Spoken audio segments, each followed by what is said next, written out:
اس میں district south ایک بہت اہم جگہ ہے. ڈسٹرکٹ ساؤتھ کی زمین اس وقت کروڑوں اربوں روپے کی ہے, لیکن ڈسٹرکٹ ساؤتھ اتنا کنجسٹڈ ہو گیا ہے کہ وہاں پر عمارتیں مل نہیں رہی تھی. اب ایک نیا ریٹ کھلا ہے, اور نئے ریٹ کے مطابق یہ ہو رہا ہے کہ جان بوجھ کے کہ اگر وہاں پر زیادہ تر گھر پگڑی پر موجود ہیں یا پھر کرائے پر موجود ہیں, لوگ خالی نہیں کر رہے, اور وہ بڑی ہی قیمتی جگہیں ہیں. باقاعدہ اب یہ ہو رہا ہے کہ اسے خطرناک قرار دلوایا جا رہا ہے, اور خطرناک قرار دلوانے کے بعد اسے مخدوش قرار دے کر اسے ڈیمولش کرنے کے آرڈر کا ریٹ کھلا ہوا ہے. کئی لوگوں کو اس وقت اطلاعات آ رہی ہیں کہ زبردستی کے یہ نوٹیفیکیشنز آ رہے ہیں کہ جس میں ان کے گھروں پر قبضے کیے جا رہے ہیں, اور کہا جا رہا ہے کہ اس کا اصل مالک یہ تھا اور یہ عمارت اب مخدوش ہو چکی ہے, فوراً خالی کروا جائیں, اور بڑی ہی تیزی کے ساتھ آپریشن ہو رہے ہیں. ایک مافیا اس میں سرگرم ہے. اس میں ایک بہت بڑے شخص کا نام آ رہا ہے, بہت بڑے شخص کا نام آ رہا ہے. آپ کو معلوم ہے کہ ایک محاورہ میں اکثر کہتا ہوں کہ ایک محاورہ ہے کہ بحران کو ضائع مت ہونے دو. یہاں پر قیمتی جانوں کا نقصان ہوا, اور اب ایک مافیا جگہوں پر, زمینوں پر قبضے کرنے کے لیے باقاعدہ یہ لسٹیں تیار کروا رہا ہے کہ اگر جن کے مقدمات عدالتوں میں بھی چل رہے ہیں ان کو یہاں سے خطرناک مخدوش قرار دے کر اس کو ڈیمولش کروایا جا رہا ہے, اور اس میں باقاعدہ ٹیکنیکل ٹیم انوالو ہے. سندھ کے وزیر بلدیات سعید غنی صاحب بہت مصروف ہیں, اور بہت مصروف یوں ہیں کیونکہ آج کل آصفہ بھٹو زرداری صاحبہ کراچی سے لے کر سندھ میں بہت ایکٹیو ہوئی ہیں, اور جب وہ ایکٹیو ہوئی ہیں تو بالکل مریم نواز کی طرح کا ان کو پروٹوکول مل رہا ہے, جگہ جگہ ان کو دورے کروائے جا رہے ہیں, اور تمام کے تمام لوگ اس سافٹ نیو لانچنگ کے اوپر توجہ مرکوز کیے ہوئے ہیں. سافٹ نیو لانچنگ سمجھ رہے ہیں آپ؟ سافٹ نیو لانچنگ کا مطلب یہ ہے کہ آصفہ بھٹو زرداری کے گرد آپ کو پرسوں بھی ایک ملاقات ہوئی, اس میں مرتضیٰ وہاب, ناصر حسین شاہ صاحب, آج جو دورے ہوئے اس کے اندر مرتضیٰ وہاب اور سعید غنی صاحب, اور ساتھ ساتھ عذرا پیشو صاحبہ اس سارے معاملات میں تھی. تو اب یہ ایک نیا سلسلہ شروع ہوا ہے, اور اس نئے سلسلے میں کچھ آپ کو آگے چل کر بہت بڑی بڑی خبریں بھی ملنے والی ہے. خیر, اب آئیے اگلی خبر کی طرف. تو میں آپ سے یہ بتا رہا تھا کہ اگر آپ کی عمارتیں بھئی نگاہ رکھیے, کوئی بھروسہ نہیں آپ جس اپارٹمنٹ کے اندر رہتے ہیں, اور اگر وہ 20 سال 30 سال پرانی ہے, اور وہاں کا مالک اگر یہ سندھ بلڈنگ کنٹرول اتھارٹی کے ساتھ جا کر یہ ساز باز کرتا ہے کہ آپ کی عمارت مخدوش ہو گئی ہے, آپ کو ڈیمولش کیا جا رہا ہے, تو فوراً آپ کو خالی کروایا جائے گا, کرایہ دیا جائے گا, اور اس کے بعد آگے کام چلے گا. اب آگے کام چل کیسے رہا؟ ہو یہ رہا ہے کہ پہلے 400 گز سے لے کے 700 گز تک کی جو عمارتیں, جو جگہیں تھیں, ان پر پہلے گراؤنڈ پلس 4 بنانے کی اجازت تھی, لیکن اب انہیں اجازت مل گئی ہے 8 منزلہ بنانے کی. اور اگر جگہیں 1000 گز سے اوپر ہے تو انہیں جو اتھارٹی مل رہی ہے وہ 20 اور 22 منزلہ عمارتیں بنانے کی اجازت مل رہی ہے, کیونکہ اب تیزی کے ساتھ یہ سسٹم کام کر رہا ہے اور تیزی کے ساتھ جگہوں پر قبضہ ہو رہا ہے. تو اس لیے کس کی جگہ کہاں پر مخدوش عمارتوں میں قبضہ ہو سکتا ہے, اب یہ آپ کو دیکھنا ہے یا آپ کی انتظامیہ کو دیکھنا ہے. اور اسی کے ساتھ میرے پاس ایک خبر ہی آئی. یہ ایک میں کاغذ آپ کو دکھا رہا ہوں, ایک ڈاکیومنٹ آپ کو دکھا رہا ہوں. اس ڈاکیومنٹ میں یہ ہے کہ صرف 1 مہینے کے اندر سندھ بلڈنگ کنٹرول اتھارٹی کی گریڈ 18 کے جو ملازمین ہیں انہوں نے جو پیٹرول صرف کیا وہ 56 لاکھ روپے کا پیٹرول صرف کیا. اب سوچئے, ذرا غور سے سوچئے کہ یہ جو خاص طور پر یہ جو گاڑیاں ہیں یہ 18 گریڈ کے افسر کو دی جاتی ہے یا کچھ 17 گریڈ کے افسرز کو دی جاتی ہے. اگر ان کی تعداد آپ اگر 50 بھی لگائیں, یعنی اگر 50 نہیں ہے, میرا خیال سے 15 یا 20 ہے, تو یہ لاکھ روپے کا پیٹرول باقاعدہ پی ایس او کے پمپ سے جا رہا ہے, اور 56 لاکھ روپے کا بل بنائیں. اب ہوا یہ کہ نئے آئے ہیں ایس بی سی اے کے سربراہ, انہوں نے فوراً اس پر نوٹس لیا اور کہا کہ ذرا بتائیے تو صحیح کہ پیٹرول کہاں خرچ ہوا. اور ان کے سارے معاملات آج کل جو ایڈمن دیکھ رہے ہیں وہ ہیں مشتاق صاحب. مشتاق صاحب لوگوں سے پوچھتے ہیں خبریں کیسے لیک ہوئی, تو ان سے بتائیے کہ ہماری جادوگرنی ہر جگہ جا کر یہ معاملات دیکھ رہی ہوتی ہے. آپ جس کاغذ پر بیٹھ کر پڑھ رہے ہوتے ہیں, دستخط کر رہے ہوتے ہیں, اس کے اوپر بھی ہماری جادوگرنی نے کیمرہ لگایا ہوتا ہے, اور ہمیں معلوم ہوتا ہے کہ کون سی کارروائی کہاں پر ہو رہی ہے. جو شخص آج کل عمرے پر گیا ہوا ہے, اور عمرے کے جانے کے باوجود بھی آپ ذرا, یہ ایک شخص عمرے پہ گیا ہے ایس بی سی کا, آپ اس کی تنخواہ کا اندازہ کیجئے اور اس کے رہائش کو اندازہ کیجئے, تو آپ کو اندازہ ہو جائے گا کہ اس کے پاس پیسے کہاں سے آتے ہیں اور کس طریقے سے آتے ہیں. خیر, آج بہت زیادہ اس معاملے پر ہو گیا، لیکن کیونکہ الارمنگ سچویشن تھی اس لیے مجھے بتانا بہت زیادہ ضروری تھا، کیونکہ یہاں پر لوگوں کو بے گھر کرنے کا ایک بڑا منصوبہ بنایا گیا ہے، اس لیے مجھے بتانا یہ بات بہت زیادہ ضروری تھا۔ دوسری خبر کی طرف چلتا ہوں، اور دوسری اور بڑی اور اہم خبر کی طرف چلتا ہوں۔ کل ہم نے جب پروگرام ریکارڈ کیا تھا تو میں نے آپ کو ایک بہت واضح طور پر یہ بات بتائی تھی کہ جو ڈاکٹر پپکن ہیں انہوں نے یہ رپورٹ دے دی ہے کہ الطاف حسین صاحب کی طبیعت ٹھیک ہے، اور میرا خیال یہ تھا کہ جو مجھے اطلاع ملی تھی کہ وہ 2 دن کے اندر انہیں جو ہے وہ ہاسپٹل سے ڈسچارج کر دیا جائے گا، لیکن ہوا یہ کہ کیونکہ میری پاس یہ رپورٹ تھی کہ انہیں ڈسچارج کیا جا رہا ہے اور اس کے بعد انہیں فوری طور پر ڈسچارج کیا گیا، اور ڈسچارج کرنے کے بعد کل ہی انہیں ڈسچارج کر دیا گیا۔ میں نے جو پروگرام ریکارڈ کیا تھا وہ قریباً پاکستانی وقت کے مطابق بہت جلدی کیا تھا، اور اس کے بعد جب ان کو وہاں پر جو انگلینڈ کے ٹائم کے مطابق پھر انہیں وہاں پر ڈسچارج کر دیا گیا۔ ڈسچارج کرنے کے بعد انہوں نے وہاں پر فوٹیج بنائے، فوٹیج کے ساتھ ساتھ انہوں نے جو گلدستے ان کو آئے ہوئے تھے وہ انہوں نے وہاں پر جو مختلف اسٹاف تھا اسے دیے، اور اس کے بعد وہ گھر روانہ ہو گئے۔ اب تک کی جو ڈاکٹر پپکن کی رپورٹ ہے اور جو ہاسپٹل کی ہمیں جو چیزیں ملی ہیں اس کے مطابق اس وقت الطاف حسین صاحب صحت مند ہیں، بالکل ٹھیک ہیں، اور اب وہ اپنے گھر پر منتقل ہو گئے ہیں۔ تو یہ فوٹیجز بھی میں آپ کو دکھا رہا ہوں ساتھ ساتھ، اور یہ چیزیں بھی آپ کو دکھا رہا ہوں کہ جو ساری افواہیں، جو ساری باتیں تھیں، اور میں نے آپ سے پہلے کہا تھا کہ اس میں زیادہ تر لوگ جو خوش ہو رہے تھے اس میں ان کے لیے مایوسی ہی تھی، اور یہ اطلاعات ہم نے آپ کو پہلے ہی دے دی تھی کہ وہاں پر اس وقت صورتحال کیا موجود ہے۔ اگلی خبر کی طرف چلتے ہیں اور بڑی خبروں کی طرف چلتے ہیں۔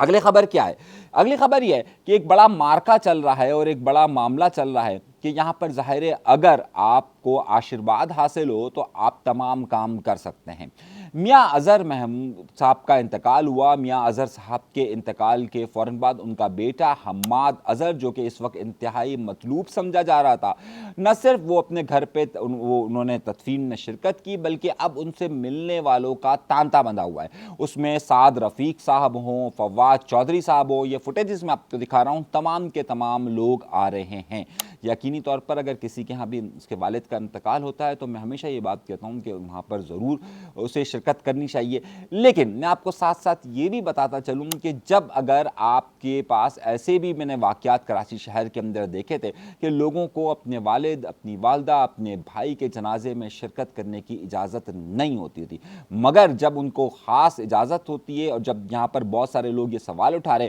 کہ حماد اظہر کو لاہور میں ہوتے ہوئے، لاہور تک آتے ہوئے اور لاہور سے جاتے ہوئے اور ان سے ملاقاتوں کے باوجود بھی اتنی چھوٹ کیوں دی گئی ہے، تحریک انصاف کے اندر اس وقت یہ سوال واضح طور پر پوچھا جا رہا ہے کہ کیا حماد اظہر کے اوپر آشرواد جس پر شک کیا جا رہا تھا، اور اب یہ بات واضح ہو چکی ہے کہ حماد اظہر کیا بہت سارے لوگوں کے ساتھ رابطے میں ہیں، اس وقت تحریک انصاف کے اندر یہ بڑا سوال اٹھایا جا رہا ہے۔ عمران خان کے بیٹے جو کہ اس وقت ابو بچاؤ تحریک آپ اس کو نام دے رہی ہے پاکستان مسلم لیگ نون، ایک زمانے میں مریم نواز نے بھی ابو بچاؤ تحریک کی، تو کیا ہوا؟ اگر وہ اپنے والد کے لیے نکل رہے ہیں تو اس میں کوئی حرج نہیں ہونا چاہیے، لیکن یہ امریکہ میں ہونے والی ملاقاتیں اب تک انہی آفیشلز کے ساتھ ملاقاتیں ہو رہی ہیں کہ جن سے تحریک انصاف رابطے میں تھی، اب تک کسی بڑے ہائی آفیشل میٹنگز کی بازگشت سنائی نہیں دے رہی ہے، اور تحریک انصاف نے ابھی تک عمران خان کے بچے کوئی بڑا مارکا سر کرنے میں کامیاب نہیں ہو سکے۔ لیکن اس کی سب سے بڑی وجہ یہ ہے کہ اس وقت جو تحریک انصاف امریکن چیپٹر ہے وہ یہ کوشش کر رہا ہے کہ وہ ان کے بچوں کو ساتھ لے کر چلے، اور وہ آزادانہ طور پر اپنی لابنگ اس وقت نہیں کر پا رہے، جس کی وجہ سے ظاہر ہے ان کو یہاں پر نقصان ہو رہا ہے۔ اب معاملہ یہ آ رہا ہے کہ جب یہ 5 تاریخ کے احتجاج کی کال دی جا رہی ہے، تحریک انصاف میں جس تیزی کے ساتھ سزاؤں کا سلسلہ شروع ہوا ہے اس میں ابھی تک صرف لاہور پنجاب کے جو پارلیمانی لیڈر ہیں وہ ان کی رکنیت پر سوال اٹھائے، اور انہیں ظاہر سزا ہوئی ہے 10 سال کی۔ ہماری اطلاعات یہ ہیں کہ اب اگلے 15 دن کے اندر تقریباً 22 سے 25 ایسے اراکین اسمبلی ہیں کہ جن پر باقاعدہ آئندہ دنوں کے اندر سزائیں ہونے والی ہیں، اور تحریک انصاف کو ان سیٹوں سے ہاتھ دھونا پڑے گا، یعنی کہ تحریک انصاف پارلیمنٹ کے اندر مزید کمزور ہوگی۔ یہ تقریباً فارمولہ آگے چند دنوں کے اندر آپ کو واضح طور پر نظر آنا شروع ہو جائے گا کہ یہ معاملہ ہو رہا ہے۔ ایک خبر آپ کو میں یہ دے رہا ہوں، ایک اور بڑی خبر کی طرف چلتے ہیں اور پھر بہت ساری خبریں۔ کراچی میں ڈکیتیوں کا سلسلہ کچھ اس طریقے سے اب بڑھ گیا ہے کہ اب 1-2 لوگ کسی سے موبائل نہیں چھین رہے، بلکہ اب باقاعدہ 10 اور 12 لوگوں کا گروہ آتا ہے، وہ پوری مارکیٹ پہ قبضہ کرتا ہے اور سنار کی دکان پر قبضہ کرتا ہے۔ جس وقت کورنگی ڈھائی کے اندر یہ واقعہ پیش آیا اور وہاں پر باقاعدہ 10 سے 12 ملزمان آتے ہیں ایک سنار کی دکان کو لوٹتے، اس سنار کو وہاں پر گولی مارتے ہیں، اور اس کے بعد جب اگلے دن اس کا جنازہ ہوتا ہے تو ایک بار پھر اسی مارکیٹ کے اندر اسی طرح کی ڈکیتی ہوتی ہے۔ اب سوچنے کی بات یہ ہے کہ قانون نافذ کرنے والے ادارے، یہاں پر سندھ حکومت کیا کارنامہ انجام دے رہی ہے کہ لوگوں کو کھلی چھوٹ دے دی گئی۔ اگر وہ پکڑتی ہے تو صرف اور صرف نمبر پلیٹ پر پکڑ لئیے، لیکن جو باقاعدہ اسٹریٹ کرمنلز اب اتنے طاقتور ہو چکے ہیں کہ وہ موبائل چھیننے کی بجائے براہ راست اب بڑی بڑی دکانوں کو، بڑی بڑی جگہوں کو ٹارگٹ کر رہے ہیں، لوگوں کو قتل کر رہے ہیں، لیکن ان کو پوچھنے والا، ان کو پکڑنے والا کوئی بھی سامنے نہیں آ رہا ہے۔ ان وارداتوں میں بے تحاشا اضافہ ہوتا جا رہا ہے، اور اس کی ایک بڑی وجہ میں نے آپ کو یہ بتائی کہ اس وقت لگتا یوں ہے کہ سندھ حکومت یا سندھ پولیس کی اس طرف بالکل بھی توجہ نہیں ہے، بلکہ ان کی توجہ صرف اور صرف نمبر پلیٹ پر ہے۔ دوسری طرف ایک بڑے معروف اینکر ہے عمر چیمہ صاحب۔ عمر چیمہ صاحب آپ نے دیکھا ہوگا، کافی مشہور آدمی ہے، ان کی والدہ کا انتقال ہو گیا، انا للہ و انا الیہ راجعون، ظاہر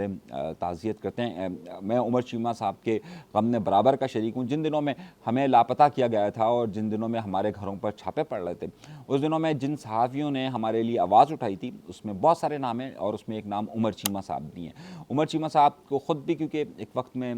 لاپتہ کیا گیا تھا، تو جب ہمارا واقعہ رونما ہوا تھا اور ہمارے گھروں پر چھاپے پڑتے تھے تو عمر چیمہ صاحب نے نہ صرف ٹویٹ کیا تھا بلکہ اس کے لیے آواز بھی اٹھائی تھی۔ ان کی والدہ، اللہ تبارک و تعالیٰ ان کی والدہ کو جنت الفردوس میں اعلیٰ مقام دے، اور ساتھ ساتھ آج جب ان کی نماز جنازہ تھی تو وہاں پر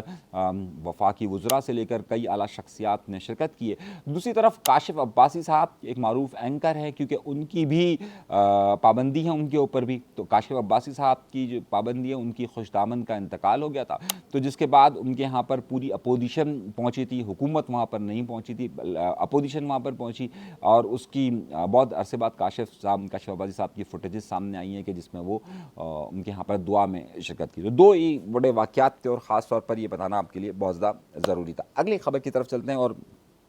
بڑے اہم معاملے کی طرف چلتے ہیں۔ اگلی خبر یہ تھی کہ جس کا میں نے پروگرام کے ابتدا میں ذکر کیا کہ یہ انکل کون ہے۔ اب انکل کون ہے، یہ ایک بڑا معاملہ ہے۔ معاملہ یہ ہوا ہے کہ ایک خاتون ہے جسے لندن کے اندر پکڑا گیا، اور لندن کے اندر اس کو پکڑا جو گیا ہے، اس کو پکڑنے پر وہ اپنے 4 بچوں اور اپنی بہو کے ساتھ میکسیکو سے اسمگلنگ کرتی تھی، اور وہ جو اسمگلنگ کرتی تھی اور اس میں تقریباً 185 کلو گرام کوکین انہوں نے اسمگل کیا۔ انہیں نومبر 2024 میں، یعنی آج سے 8 مہینے پہلے انہیں پکڑا گیا تھا، اور اب انہیں باقاعدہ سزا دی گئی ہے۔